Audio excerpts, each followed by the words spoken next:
Welcome to the Kottke Ride Home for Thursday, June 17th, 2021. I'm Jackson Bird. A ranking of the top 10 best places in our solar system to find extraterrestrial life. Plus, you know about the food pyramid, but what about the nature pyramid, also called the 25-3 rule? And I guess we have to talk about that Jeff-Bezos-Eating-the-Mona-Lisa petition. Here are some of the cool things from the news today. Extraterrestrial life is extremely in vogue this year, so the good folks over at the MIT Technology Review decided to rank the top 10 best places in our solar system to find aliens. Except, of course, by aliens, they don't mean sentient creatures who are secretly scheming to become our overlords. No, we're talking about the good stuff. Primitive bacteria, maybe even some microbes. Maybe less exciting to some, but certainly less terrifying. We don't have to call up Will Smith to save us from primitive bacteria. And just to underscore this point, a new computer simulation published in the American Astronomical Society this month showed that a technologically advanced civilization could colonize the entire galaxy in a fairly modest amount of time. Which, okay, by modest, they mean a billion years, but that's only about 8% of the total age of our galaxy, which is just to say that other civilizations have had plenty of time to take over by now, so maybe they're not gonna, or aren't out there. Whatever the case, there's a lot more evidence we can look at for the possibility of less exciting life, like microbes. And by constraining the list just to our solar system, the MIT Tech Review cut out a lot of possibilities, but their ranking specifically takes into account places where we might find life, not just where life may exist or have existed in the past. We've got the ability to send probes to any of the moons, planets, and whatnot in our solar system, which could mean getting far more up close and personal than we ever could with various imaging strategies for exoplanets. We could even gather up samples to bring back Earthside to study. So at least for now, our chances of finding life within our solar system are far greater than outside of it. So without any further ado, the official ranking. Coming in 10th place, Neptune's largest moon, Triton. Being all the way out near Neptune, it's a very cold moon, but, quoting the MIT Tech Review, its surface is mostly frozen nitrogen, and its crust is made of water ice, and it has an icy mantle. This is a cold, cold world. But in spite of that, it seems to get some heat generated by tidal forces, gravitational friction between Triton and Neptune, and that could help warm up the waters and give rise to life through any organics that might exist on the moon. End quote. Unfortunately, Triton keeps getting passed over for other NASA missions. Voyager 2 went there in 1989, but there hasn't been another one since then, and a mission to Triton was not included in NASA's recent announcement of their upcoming slate of approved proposals. So, next up in 9th place is Ceres, the dwarf planet located between Mars and Jupiter. Data from NASA's Dawn probe from 2018 suggests a possible ocean 25 miles beneath the surface, and the presumed saltiness would keep the water from freezing, and Dawn did find evidence of organic compounds on Ceres, which could serve as raw materials for life. But the MIT Tech Review says there are too many unanswered questions here with how new the data is. Even if there does turn out to be subsurface water and organic materials, quote, it would need to be some source of heat and energy that could actually help encourage that water and organic material to react in such a way that it leads to life. And even if that occurred, finding life means we have to drill at least 24 miles into the ground to access that water and study it.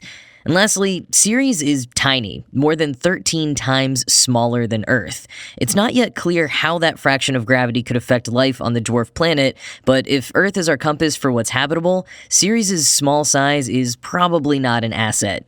End quote.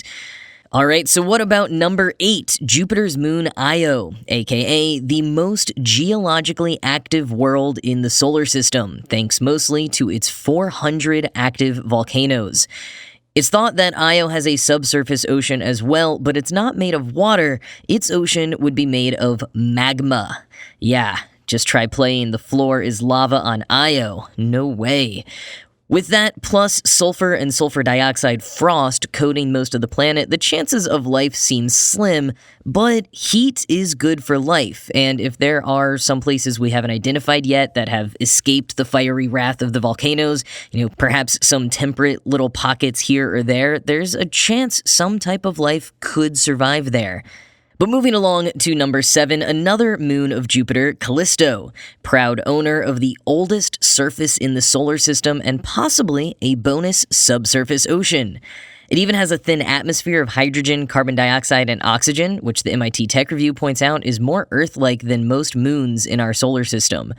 But Callisto is very cold. The reason it's edged up to number 7 is because, unlike the previous 3 who keep getting picked over for missions, Callisto will actually get a moment to shine next year when it will be one of 3 moons explored by an upcoming European Space Agency mission with my new favorite name, Jupiter's Icy Moon Explorer, or JUICE. Maybe something's lost in translation, but it seems like they completely disregarded the M for moon so that they could just spell out JUICE as the acronym, and I'm here for it. And continuing on our tour of Jupiter's moons, number 6 on this list is Jupiter's and our solar system's largest moon, Ganymede. Also part of JUICE, which means it is also very icy, but Ganymede also has a subsurface saltwater ocean that possibly has more water than all of Earth's oceans combined. And it's also got a thin oxygen atmosphere and even a magnetic field, something no other moon in the solar system has. But despite being a part of JUICE where a lot of data will be collected, a subsurface ocean is a tough thing to study. So if that's where the life is lurking, we may have a tough time finding it, and no plans to try just yet. Now, number 5, finally breaking our streak of moons, is Venus, an actual planet, and one poised to get a lot of attention in the coming years with NASA's recently announced 2 missions to study it. Often referred to as a hellscape due to its extremely high surface temperatures, literally hot enough to melt lead, Venus could have some type of microbial life in its clouds. You might remember all the chatter a few months ago about phosphine gas being detected in the atmosphere, something that could be a sign of life, and how that study got a lot of pushback. Even if we err on the side of there being no phosphine in Venus's atmosphere, there have been other studies looking at the planet's history of water, for example. It's a lot of long shots, but we're going to get a whole bunch of data back to give us a much better understanding one way or another soon. For number 4 on the list, we are back to moons, but this time from Saturn, the most reflective world in the solar system due to its 100% clean ice cover, Enceladus. Quoting again, its surface is ice cold, but there's quite a bit of activity going on underneath. The moon ejects plumes that contain a myriad of different compounds, including saltwater, ammonia, and organic molecules like methane and propane. Enceladus is thought to have a global salty ocean, and NASA's found evidence of hydrothermal activity deep underground, which could very well provide a source of heat that's necessary to give life a chance to evolve and thrive. End quote. So, sounds super promising, but once again, we're hampered by the fact that there are no current plans to study it further, so we're left in the dark for now. Moving on to the top 3, ranking in 3rd place is Saturn's largest moon, Titan. Titan's got it all: a subsurface ocean, tons of organic materials, plus lakes, rivers, and seas all made of methane and hydrocarbons. All of that and its own upcoming NASA mission. The Dragonfly mission, launching in 2027 and landing in 2034, will send a drone helicopter to explore the moon's atmosphere. And coming up in 2nd place is Jupiter's moon Europa, boasting a 10 to 15 mile thick icy shell and a subsurface ocean heated by tidal forces. That heating keeps waters moving in a sort of circulation system that refreshes the icy surface regularly, meaning we may not have to penetrate those 10 to 15 miles of ice to get to the ocean to study it, because signs of life could be brought up to the surface. Quoting again, scientists have found deposits of clay-like minerals associated with organic materials on Europa, and it's suspected that radiation hitting the icy surface could result in oxygen that might find its way into the subsurface oceans and be used for emerging life. All the ingredients for life are potentially here. End quote. And what's more, Europa is the third moon included in JUICE. Plus, it's got its own NASA mission scheduled to launch in 2024 called Europa Clipper, which will study its surface and subsurface. And now for number 1, you could probably guess it with all the attention it's gotten over the years, it's gotta be Mars. Quoting the Tech Review, "We know it was once habitable billions of years ago, when it had lakes and rivers of liquid water on its surface. We know it had a robust atmosphere back then to keep things warm and comfy. And we currently have a rover on the surface, Perseverance, whose express goal is to look for signs of ancient life." End quote. And if there are signs of ancient life, there could currently be life there still. Probably deep underground, but with how many space agencies around the globe are focused on Mars, I'm sure we'll get to it if we see a reason to try.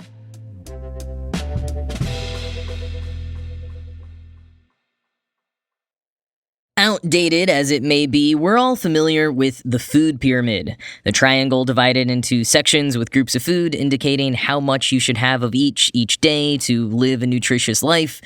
Well, about 10 years ago, Tanya Denkla-Cobb from the University of Virginia came up with the nature pyramid.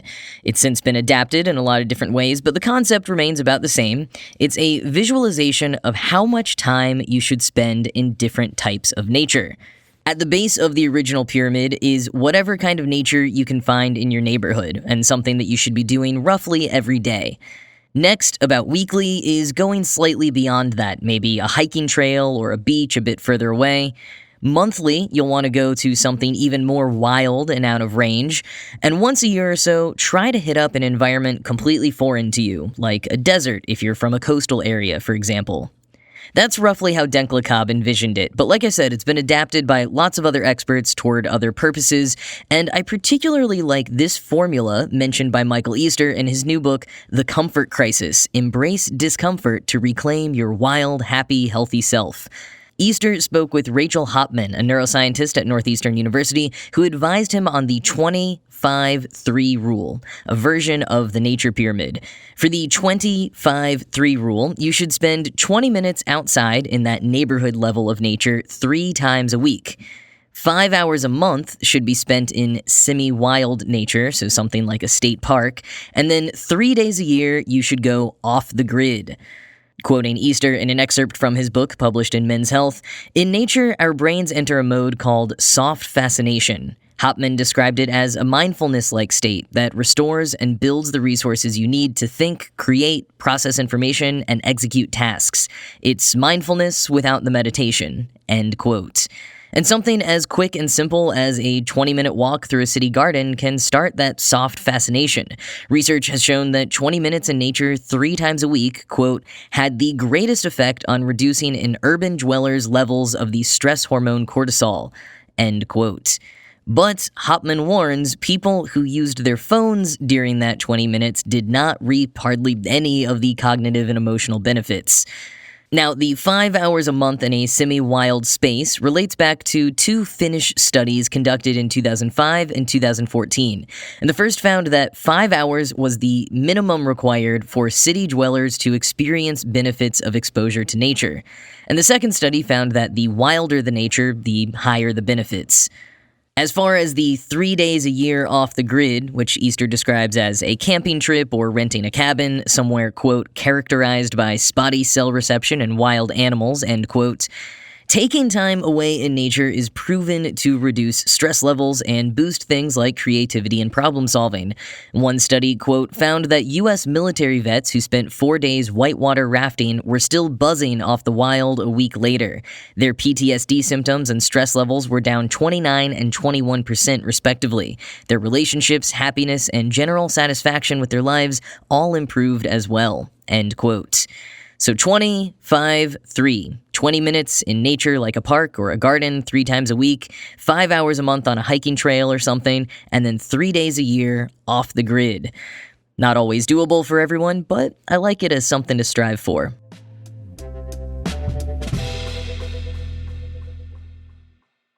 Online petitions can really run the gamut, from the extremely important to the totally inane, and this latest one is just bizarre, at least on the surface. At the time of recording, almost 9,000 people have signed a petition on change.org called "We Want Jeff Bezos to Buy and Eat the Mona Lisa."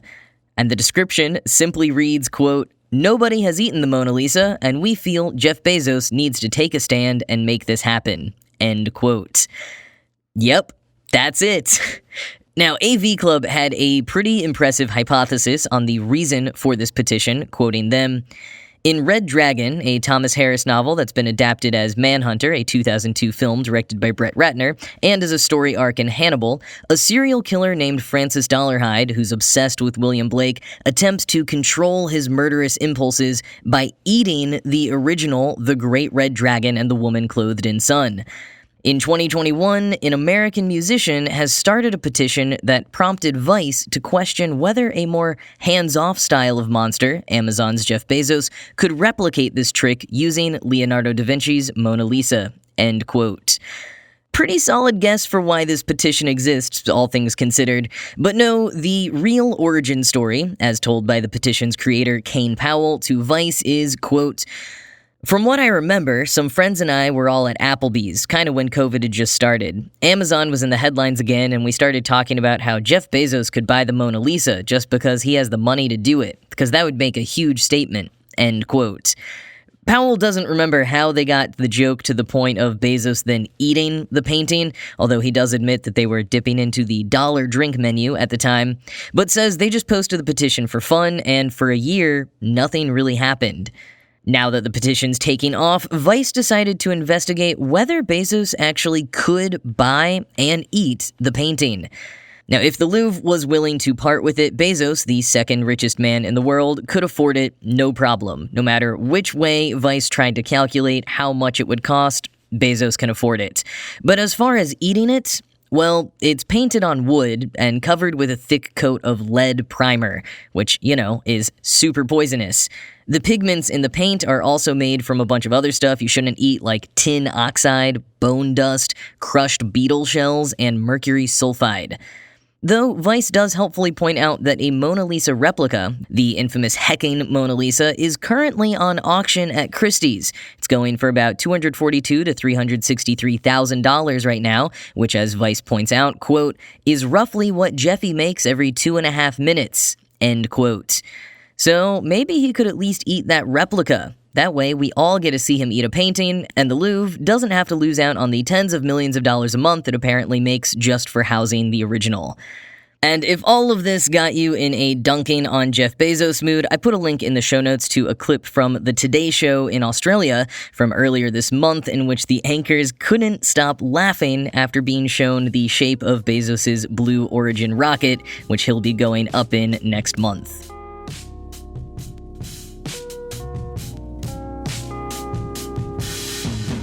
That is it for today. As always, this show was produced by Ride Home Media and Kottke.org. I am Jackson Bird, and I will talk to you again tomorrow.